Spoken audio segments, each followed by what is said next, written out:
मतलब आप धार्मिक खिचड़ी बनाने पर तुले हुए हैं। और आज हालत ये हो गई है पिछले 11-12 साल में कि दूसरे जो राजनीतिक दल हैं वो भी मजबूर हो गए हैं इनके रंग में रंगने को। नमस्कार दोस्तों, कैसे हैं आप लोग। उम्मीद है आप सभी अच्छे होंगे। धर्म का नशा हो, इस वक्त सबको धर्म की अफीम चटा दी गई है और सारे मुद्दे गौड़ हो गए हैं। किस तरह से, कैसे और क्यों, इसको लेकर बातचीत करेंगे। केपी मलिक जी वरिष्ठ पत्रकार हमारे साथ जुड़े हैं। बहुत बहुत स्वागत है सर आपका।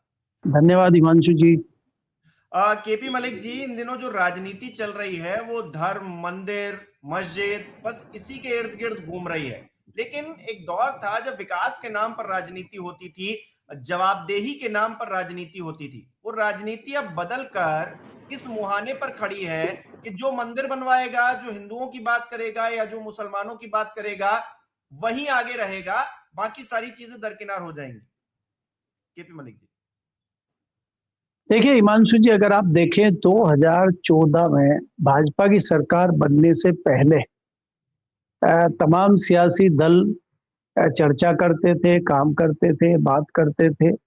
उसमें तमाम मुद्दे होते थे। महंगाई का मुद्दा, भ्रष्टाचार का मुद्दा, शिक्षा का मुद्दा, स्वास्थ्य का मुद्दा, सड़कों का मुद्दा, विकास का मुद्दा। 2014 के बाद वो मुद्दे सब गौण हो गए हैं। मजे की बात देखिए कि आज सब तरफ धार्मिक चर्चाएं हो रही हैं। पीछे कई बार आपने देखा होगा कि भारतीय जनता पार्टी के नेताओं के बयान आए थे कि संविधान में धर्मनिरपेक्षता और समाजवाद का जो शब्द है उसकी जरूरत ही नहीं है। मतलब आप धार्मिक खिचड़ी बनाने पर तुले हुए हैं। और आज हालत ये हो गई है पिछले 11-12 साल में कि दूसरे जो राजनीतिक दल हैं वो भी मजबूर हो गए हैं इनके रंग में रंगने को। आपने देखा कि पिछले दिनों अखिलेश यादव ने कहा कि हम एक बहुत बड़ा सोमनाथ की तरह एक नया मंदिर बना रहे हैं इटावा में। उसके उसके साथ ही ममता बनर्जी घोषणा कर रही है कि हम एक बहुत बड़ा मंदिर कलकत्ता में बनाएंगे, कई कई एकड़ में बनाएंगे।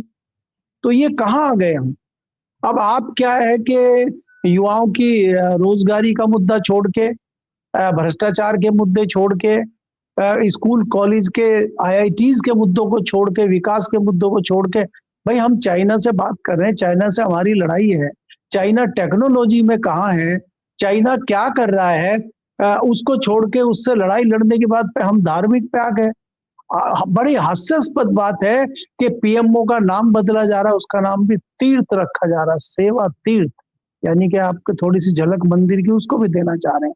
हमारे प्रधानमंत्री मोदी जी ने तो अमरीश पुरी को भी पीछे छोड़ दिया है। वो त्रिशूल लेकर निकल गए हैं और धार्मिक यात्राओं पे हैं।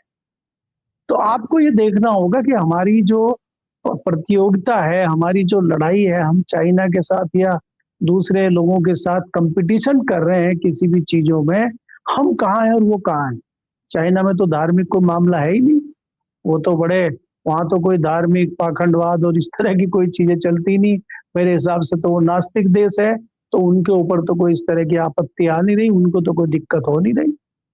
और हमारे यहाँ एक तरफ आप मंदिर की बात करते हैं और दूसरी तरफ आज तमाम जितने हिंदू हिंदुत्व के चेहरे हैं, बड़े शंकराचार्य हैं, दूसरे लोग हैं, वो इस बात का बड़ा विरोध कर रहे हैं कि मोदी जी नए कॉरिडोर के चक्कर में, उसको बिजनेस बनाने के चक्कर में पुराने जो 1500 साल 2000 साल पुराने मंदिर हैं उनको तोड़ा जा रहा है।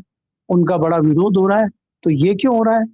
तो आपकी वास्तव में रणनीति कुछ है या पुराने मंदिरों को तोड़ के नए मंदिरों के जो है पर्दे के पीछे आप कुछ कॉमर्शियल तो नहीं अपने साथियों के लिए करना चाहते हैं, अपने लोगों के लिए। इस तरह की कोई रणनीति तो नहीं है आपकी। भारतीय जनता पार्टी ने देश में जिस प्रकार का माहौल, आज धार्मिक माहौल बनाया है और धार्मिक पाखंडवाद और अफीम पिला के लोगों को अंधभक्त बना दिया है, उसका नतीजा ये है कि तमाम जो दूसरे राजनीतिक दल हैं उनको भी भारतीय जनता पार्टी के रंग में रंगते हुए मजबूरन इस रास्ते पे आना पड़ा है। आज आप देखिए, जब इस तरह के मामले होते थे तो कांग्रेस कहीं फ्रंट पे नहीं आती थी। आज कांग्रेस इसको मुद्दा बना रही है। बनारस के मणिकर्णिका घाट पे जो मंदिरों को तोड़ा जा रहा है, लगातार कांग्रेस भी मैदान में आ गई है, समाजवादी पार्टी भी मैदान में आ गई है। तो क्या 2027 की जो तस्वीर है और उसमें जो उत्तर प्रदेश में विधानसभा के चुनाव होने हैं वो इन्हीं मुद्दों पे होंगे और उसी में भारतीय जनता पार्टी दूसरे दलों को हराने का काम करेगी। फिर ये मायावती जी किस पे लड़ेंगी? मायावती जी का कौन सा मुद्दा होगा? क्या वो धार्मिक मुद्दा होगा या वो राजनीतिक मुद्दा होगा? ये तो बहुत सारी चीजें आपको आने वाले समय में देखने को मिलेंगी। और क्या हम अब ये मान लें कि अगर हमारे राष्ट्रीय सुरक्षा सलाहकार भी कह रहे हैं कि हमारी अस्मिता पे जो हमले हुए हैं 1500 2000 साल पहले, अब युवाओं को अपने सीने में आग जला के उनका बदला लेना है, तो भाई ये बीच में जो अंग्रेजी राज चला, 70 साल से देश आजाद है, जो हम ये चीजें करी है छोड़ छाड़ के हमें वापस जाना पड़ेगा? तो हम कहाँ देश को ले जा रहे हैं? हम कर क्या रहे हैं? नया परिप्रेक्ष्य क्या होगा राजनीति का? तो ये बड़ी चिंता की बात है, ये बड़ा चिंता का विषय है कि देश में तमाम राजनीतिक दल सिर्फ जो है ढोल ढपड़ेबाजी, धार्मिक पाखंडवाद और धार्मिक अफीम के पीछे चल रहे हैं। सब बाकी चीजें गौण हो गई हैं, सबको भूल गए हैं। और आप ये देखेंगे ना कि शंकराचार्य जी सवाल पूछ रहे हैं कि भैया हमारे पुराने मंदिर क्यों तोड़ रहे हैं उनको? नया तो कॉरिडोर बना रहे हैं आप, ठीक है, लेकिन मंदिरों को क्यों तोड़ रहे हैं? इस सवाल का जवाब कौन देगा? तो यानी कि आप जो है जो धार्मिक चीजें चला रहे हैं, जो मंदिर की बात कर रहे हैं, वो जो मंदिर वाले लोग हैं वो भी सेटिस्फाई नहीं है। तो फिर आप क्या कर रहे हैं? तो बहुत बड़ा सवाल है, इसका जवाब कौन देगा? जी। अच्छा, हम देख रहे हैं सोना अगर देखें तो ऑल टाइम हाई है। डॉलर के मुकाबले रुपया देखें तो 90 के पार हो चला है। रोजगार के मामले पर देखें तो वहां पर भी युवा जो है सड़क पर मारपीट, मतलब मार खा रहे हैं पुलिस से, वो भी नजर आता है। हर क्षेत्र में हम देख रहे हैं जहां पर 2014 में लड़ाई थी, जो जो आपने एक डेडलाइन देखी है जहां पर 14 के बाद कुछ लोग कहते हैं कि आजादी मिली कंगना रनौत सरी के, तो वो जो आजादी मिली हम लोगों को, उससे पहले और आज की परिस्थितियों में ये फर्क हो गया है कि अब हम धार्मिक बातें करने लगे। और अखिलेश यादव भी यही कह रहे हैं, मतलब उनका भी ट्वीट भी जब आया है इस पूरे मामले पर, मणिकर्णिका वाले पर, तो वो भी ये कह रहे हैं कि अविनाशी काशी ही भाजपा के विनाश का कारण बनेगी। यानी कि महंगाई, बेरोजगारी, डॉलर, सोना चांदी, महंगाई, सब ये सब विनाश का कारण नहीं बनेगा। वो काशी में जो मंदिर तोड़े जा रहे हैं या फिर जो मणिकर्णिका घाट तोड़ा जा रहा है वो विनाश का कारण बनेगा। यानी कि अंत भी होगा तो वो उसी धर्म के उस पे होगा, और जो उदय होगा वो भी धर्म के उस पे ही होगा, मतलब धार्मिक मुद्दे पर। हिमांशु जी, आप ये देखिए कि अखिलेश यादव की हिम्मत ये कहने की नहीं पड़ रही है कि भारतीय जनता पार्टी का कम से कम उत्तर प्रदेश में अंत जो होगा वो हमारी वजह से होगा, हमारी राजनीति की वजह से होगा, हमारी रणनीति की वजह से होगा, और हम भारतीय जनता पार्टी को हराने का काम उत्तर प्रदेश में करेंगे। ये कहने की हिम्मत नहीं हो रही है। वो भी शिव बाबा का, भोले बाबा का जो है चोला ओढ़ के वो भी बनारस पे ले जाके छोड़ दे रहे हैं, और वो ये कह दे रहे हैं कि बस बाबा ही भला कर देंगे, हम तो अपनी मलाई खा लेंगे बाद में जाके, हम कुछ नहीं करेंगे, हम तो ट्वीट करेंगे। जैसे सोमनाथ मंदिर के पंडित जी कह रहे थे कि भाई वो युद्ध मंदिर को लूटने आ रहा है, महमूद गजनी आ रहा है लूटने के लिए, तो पंडित ने जब भजन पूजन तेज कर दिया और जो जहाज बजाने का काम था, जो जो जो वहां पे कीर्तन का काम था, वो तेज तेज आवाजें आनी शुरू हो गई है, और जो हवन हो रहा था उसमें आग प्रज्वलित करके तेजी से कर दिया कि भगवान आएंगे बचा लेंगे, बच गए। तो ऐसे अखिलेश जी जो है अपना कुछ ना करना पड़े इसलिए चोला ओढ़ रहे हैं, इसलिए बहाना कर रहे हैं बनारस का। उनको भी तो जवाबदेही होगी ना कि जब इस तरह की चीजें चल रही थी आप क्या कर रहे थे? आप क्या कर रहे थे? आप क्या सड़कों पे उतर के सरकार से ये पूछ रहे थे? भाई भारतीय जनता पार्टी की सरकार आज है, भारतीय जनता पार्टी की सरकार 14 में तो थी नहीं, 14 से पहले। तो जब दिल्ली में 1 रुपया पेट्रोल पे बढ़ता था, जब डॉलर का रेट ऊपर जाता था, तो मोदी जी पीएम से सवाल पूछते थे ना कि अगर 1 रुपया जा रहा है तो प्रधानमंत्री की इज्जत गिर रही है, प्रधानमंत्री जी मौन है, प्रधानमंत्री जी बोल नहीं रहे हैं, विदेशों से काला धन आ नहीं रहा है। मोदी जी खूब सवाल पूछते थे। आज वो सवाल पूछने वाले विपक्षी दल के नेता कहाँ है? किसने पूछा था और कब पूछा था कि डॉलर का रेट लगातार बढ़ता जा रहा है? बताइए उस नेता का नाम। कौन सा नेता है जो पेट्रोल के रेट पूछ रहा है? पेट्रोल पे कोई डिस्कशन हो रहा है क्या? पेट्रोल 100 रुपए से नीचे आ रहा है क्या? तमाम जो है अभी परिस्थितियां गल्फ कंट्रीज में ऊपर नीचे हो रही है, खूब फ्लक्चुएट हो रहे हैं पेट्रोल के और तेल के दाम। हमारे यहाँ कोई दाम नहीं बढ़ रहा, फिक्स है जी। अगर वो वहां से पर बैरल डॉलर सस्ता हो जाएगा तो हम सस्ता नहीं करेंगे, अब महंगा होगा तो महंगा तो चल ही रहा है हमारा। कोई पूछने वाला है क्या? तो इसलिए क्या है कि ये तमाम मुद्दे हमने धार्मिक भावनाओं से ढक दिए हैं और हमने अपने लोगों को कह दिया है कि मंदिरों में जाइए, भगवान को याद कीजिए, भगवा वस्त्र पहनिए। और अच्छा ये बताइए, आप जितनी योजनाएं ला रहे हैं, जितनी सरकार काम कर रही है, क्या उसमें मुसलमानों का हक कोई ऐसी योजना है जिसमें ये हो कि भाई मुसलमानों को नहीं मिलेगा, सिखों को नहीं मिलेगा, जैनियों को नहीं मिलेगा? तमाम योजनाएं एंजॉय कर रहे हैं मुस्लिम भी और दूसरी जाति के लोग भी कर रहे हैं। तो हिंदुओं के अलावा क्या ऐसा आपने अनोखा कर दिया है? या खाली बस यही बता रहे हैं आप कि अगर हम हट गए तो मुसलमान आपको मार देंगे? खाली इसी पर राजनीति चलती रहेगी क्या? आप कुछ नई योजनाएं लाएंगे, कुछ और भी करेंगे, सबका ध्यान हटाने के लिए। जहां चाइना ने इतनी बड़ी चीजें करी है, चाइना की तरफ से स्टेटमेंट आ गया है कि सकलाम घाटी हमारी है, उस पर हमारी तरफ से कोई जवाब तराब कुछ नहीं आया और हम जो है बनारस में पहुंच गए कि वहां मंदिर तोड़े जा रहे हैं। हम भूल गए कि चाइना क्या तोड़ रहा है। अरे भैया, जो चाइना तोड़ रहा है, सिर्फ हम चुप ही नहीं है, हम इंटरनल तैयारी भी कर रहे हैं। गाजियाबाद में वो हिंदू रक्षा दल के लोग जो है तलवारें बांट रहे हैं। मतलब 10 दिन भी पिंकी चौधरी जो राष्ट्रीय अध्यक्ष है उस दल का, हिंदूवादी संगठन का, उसको जेल में नहीं रख पाए। 10 दिन भी नहीं रख पाए। 9वें दिन उसको जमानत मिल गई। और यहाँ पर सोनम वांगचुक पिछले 3 महीने से ज्यादा का वक्त हो गया है, वो जेल के अंदर सड़ रहे हैं। एक वक्त जिन्होंने इस देश के लिए, इस दुनिया में अपना नाम कमाया, भारत को इतना सम्मान दिया और भारतीय सेना के लिए जो जो काम किए उन्होंने, उसको आज एनएसए लगाकर आपने अंदर कर दिया है।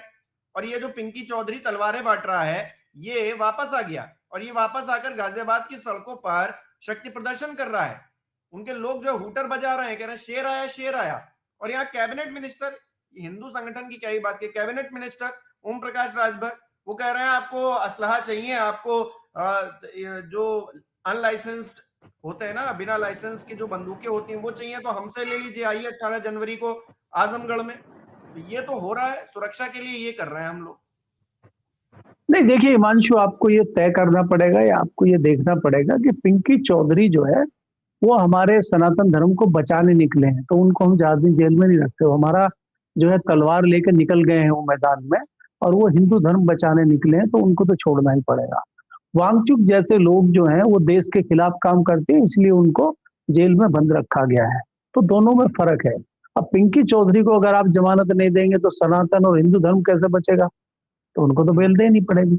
दूसरा, जो अपने जो राजभर साहब हैं, वो जो तलवारें और इलीगल हथियार बांट रहे हैं, उनको भी धार्मिक और सनातन को बचाना है।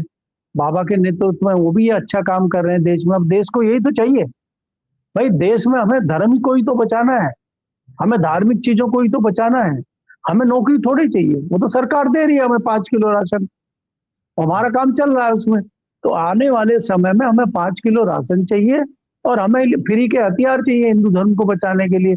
तीसरी चीजों पर कोई डिस्कशन नहीं है। तीसरी चीज अगर कोई करनी है तो वो अडानी जी करेंगे, चाहे वो हाईवे बनाना हो, चाहे वो हवाई जहाज का एयरपोर्ट देखना हो, चाहे वो बड़ी परियोजनाएं हो, वो तो अडानी जी कर ही लेंगे, वो तो अपना काम कर रहे हैं।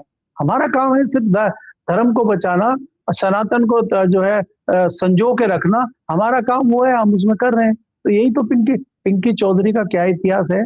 कौन है ये पिंकी चौधरी जिस पे हम यहाँ डिस्कशन कर रहे हैं? मैं आपको कह रहा हूँ कि हम चाइना पे डिस्कस, 27 से ज्यादा मुकदमे हैं।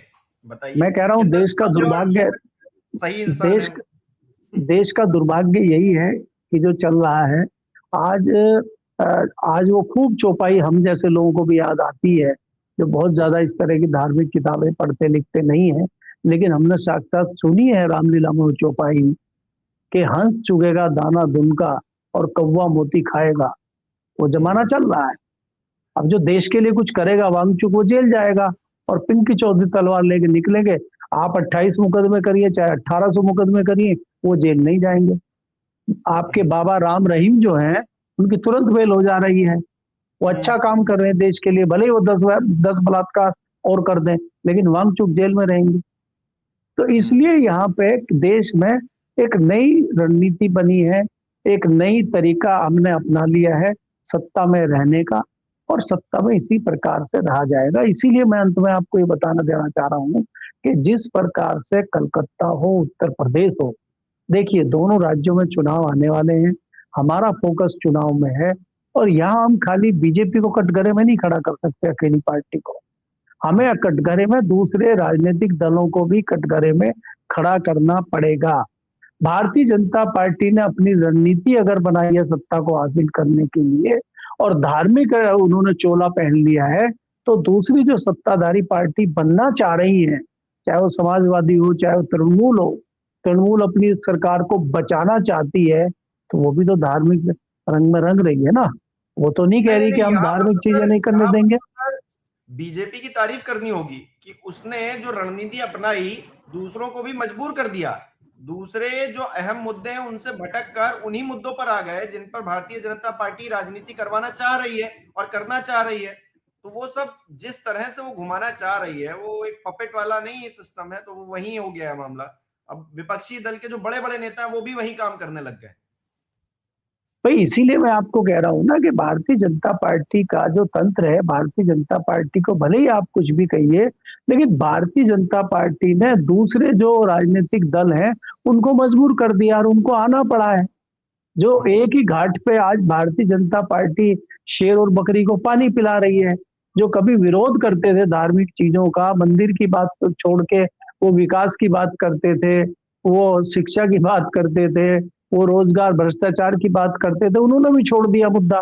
आज क्या समाजवादी पार्टी हो चाहे तृणमूल हो चाहे कांग्रेस हो, आज क्या कि वो डॉलर के रेट बढ़ने की बात कर रही है, रुपया इतना तेजी से गिरा उसकी बात कर रही है? क्या वो चाइना की बात को लगातार लेके चल रही है? क्या सड़कों पे कोई उस तरह का आंदोलन हो रहा है? क्या चाइना के लिए जवाब मांगा जा रहा है? हमारे यहाँ अभी दिल्ली में बम विस्फोट हुआ था, उस पर क्या विपक्षी दल कोई सवाल पूछ रहा है? नहीं। हम लोग जो है काशी में मंदिर तोड़े जा रहे हैं, उस पर विपक्ष आज बात कर रहा है और उसी से मजबूर होके, क्योंकि दो राज्यों में महत्वपूर्ण चुनाव है, तो वहां ममता बनर्जी मंदिर बनवा रही है कलकत्ता में और यहाँ अखिलेश जी ने मंदिर बनवाने के लिए घोषणा कर दी।